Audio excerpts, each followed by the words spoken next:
الحمد للہ رب العالمین والصلاة والسلام علی رسولہ الکریم اما بعد فاعوذ باللہ من الشیطان الرجیم بسم اللہ الرحمن الرحیم ونزعنا ما فی صدورہم من غل تجری من تحتہم الانہار وقالوا الحمد للہ الذی ہدانا لہذا وما كنا لنهتدي لولا ان هدانا اللہ لقد جاءت رسل ربنا بالحق ونودوا ان تلکم الجنة اورثتموها بما كنتم تعملون صدق اللہ العظیم فجاء محمد سراج منیرا فصلوا علیہ کثیرا کثیرا۔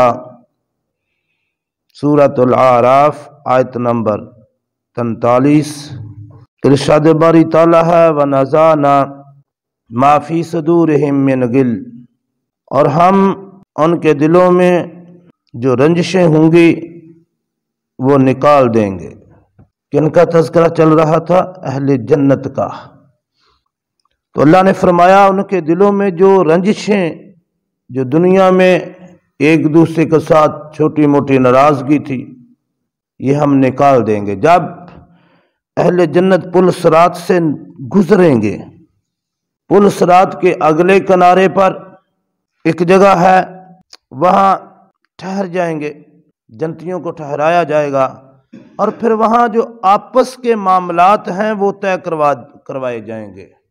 کسی کی کوئی چھوٹی موٹی ناراضگی، رنجش، خراش، وہ سب معاملہ جو ہے وہ وہاں اس مقام پر اسے کنترا کہتے ہیں، وہ جگہ جو ہے۔ بعض مفسرین اکرام فرماتے ہیں کہ وہ پل صراط کا ہی کنارہ ہے، اور بعض مفسرین کہتے ہیں کہ وہ پل صراط سے گزرنے کے ساتھ ہی آگے ہے وہ جگہ، جسے کنترا کہا گیا ہے حدیث نبوی میں۔ وہاں آپس کی جو ناراضگیاں ہیں جنتیوں کی، وہ نکال دی جائیں گی۔ یعنی مطلب یہ کہ جنت میں وہ جائیں گے تو ان کے دلوں میں باہمی محبت ہی محبت ہوگی، کسی کے ساتھ کوئی رنجش، کوئی عداوت، کوئی چھوٹی موٹی ناراضگی بھی نہیں ہوگی، اور نہ وہ ایک دوسرے سے جیلس ہوں گے۔ جیسے دنیا میں ہوتا ہے نا کہ کسی کو اللہ کوئی زیادہ نعمتیں دے دیتا ہے تو دوسرے اس کا حسد کرتے ہیں۔ جنت میں ایسا کچھ نہیں ہوگا۔ جنت میں جنتیوں کے جانے سے پہلے ہی اللہ تبارک و تعالیٰ، اللہ نے فرمایا نا وَنَزَعْنَا، نزع کہتے ہیں اصل میں نکالنے کو، کھینچ نکالنا کسی چیز کو۔ اسی لیے یہ جو نزع کا وقت جو بولا جاتا ہے، پنجابی میں بھی ہم بولتے ہیں وَنَزَعْنَا، اور ہم نکال کھینچیں گے، کھینچ لیں گے، نکال دیں گے۔ مَا فِي صُدُورِهِم مِّنْ غِلٍّ، غل کہتے ہیں چھوٹا جا بھی جو غصہ ہوتا ہے کسی کے ساتھ، ناراضگی، چھوٹی سی بھی خفگی ہوتی ہے، جو رنجش ہوتی ہے، اللہ نے فرمایا وہ ساری کی ساری جنتوں میں جنتی جائیں گے بالکل پاک صاف ہو کر۔ اور وہاں اگر کسی نے کسی سے تھوڑی بہت زیادتی کی ہوگی دنیا میں، تو وہاں نیکیوں کا تبادلہ ہوگا۔ اگر کسی نے کسی کے ساتھ کوئی زیادتی کی ہے تو اس کی اتنی نیکیاں اس کو دے دی جائیں گی کہ اس کا حق ادا ہو جائے۔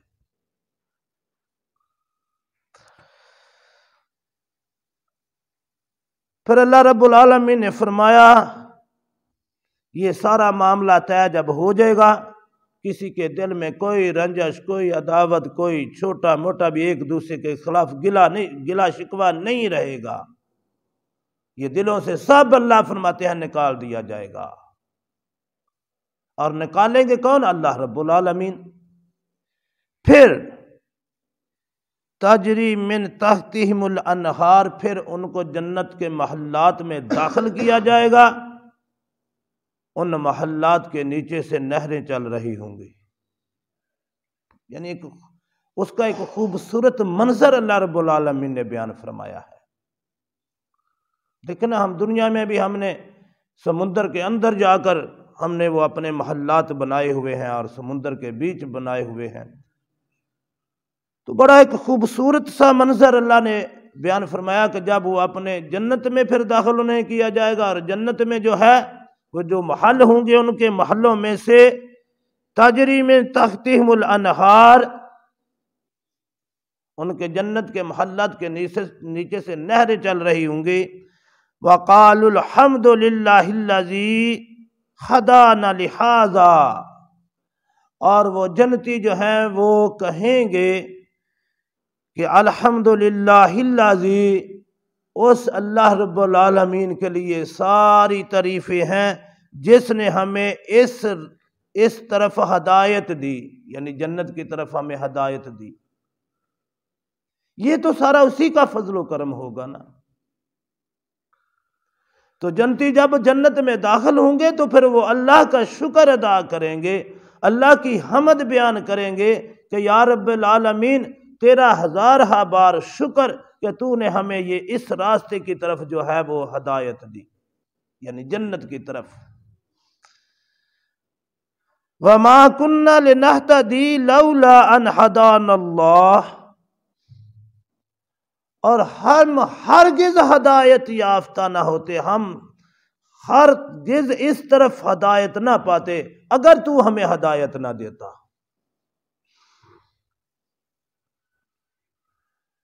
دیکھیں یہ جنتیوں کا مکالمہ جو ہے، یہ جنتیوں کی بات کتنی خوبصورت ہے.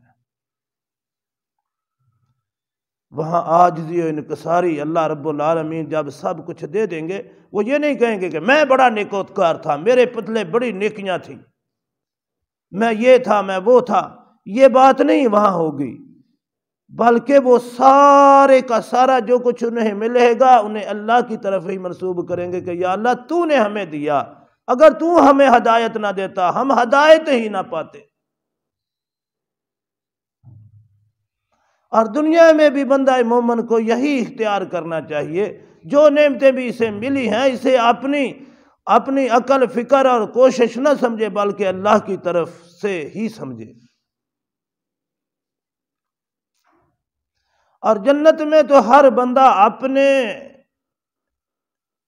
عملوں سے نہیں بلکہ اللہ کے فضل و کرم سے ہی داخل ہوگا.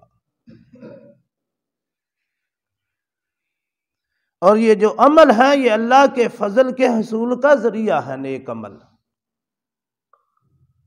یہ اس لیے کیے جاتے ہیں.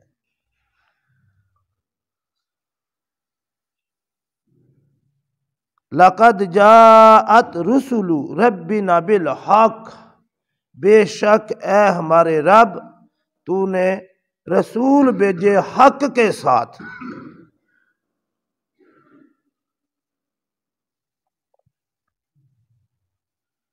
جو حق بات لے کر رسول آئے، اے اللہ بے شک تو نے، اے ہمارے پروردگار تو نے بھیجے. کس کے لیے؟ انسانوں کی ہدایت کے لیے بھیجے. وَنُودُوا أَن تِلْكُمُ الْجَنَّةُ، اور جنت سے ندا آئے گی ان کے لیے، آواز آئے گی، صدا دی جائے گی، پکارا جائے گا. اورثتموها، تم اس کے وارث ہو، یہ تمہارے باپ دادا کی وراثت تھی. حضرت آدم اور اماں حوا کی یہ وراثت تھی یہ جنت.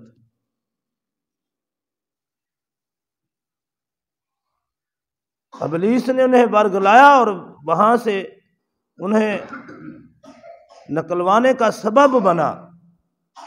لہذا تم واقعی اللہ کے بندے بن کے دنیا میں وقت گزار کے آئے ہو، لہذا تم آج اس جنت کے وارث ہو، یہ تمہاری ہی وراثت ہے.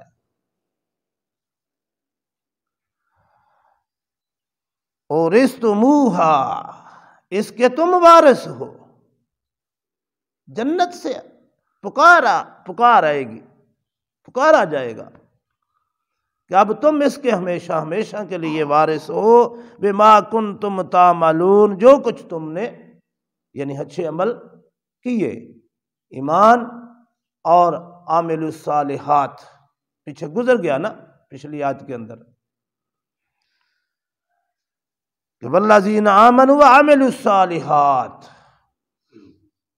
یہ ان لوگوں کا تذکرہ ہو رہا ہے جنہوں نے ایمان بھی قبول کیا اور ساتھ نیک عمل میں بھی لگے رہے، نیک عمل کرتے رہے۔ تو یہاں اللہ نے فرمایا بما کنتم تعملون، جو کچھ تم کرتے تھے، تمہارے عمل، تمہارا ایمان، تمہارے عمل کی وجہ سے اللہ رب العالمین نے تم پر فضل کیا اور تمہیں دوبارہ اسی جنت کا وارث بنا دیا جس سے تم نکالے گئے تھے۔ اللہ رب العالمین ہر بندہ مومن کو جنت کا وارث بنائے۔ وما علینا الا البلاغ۔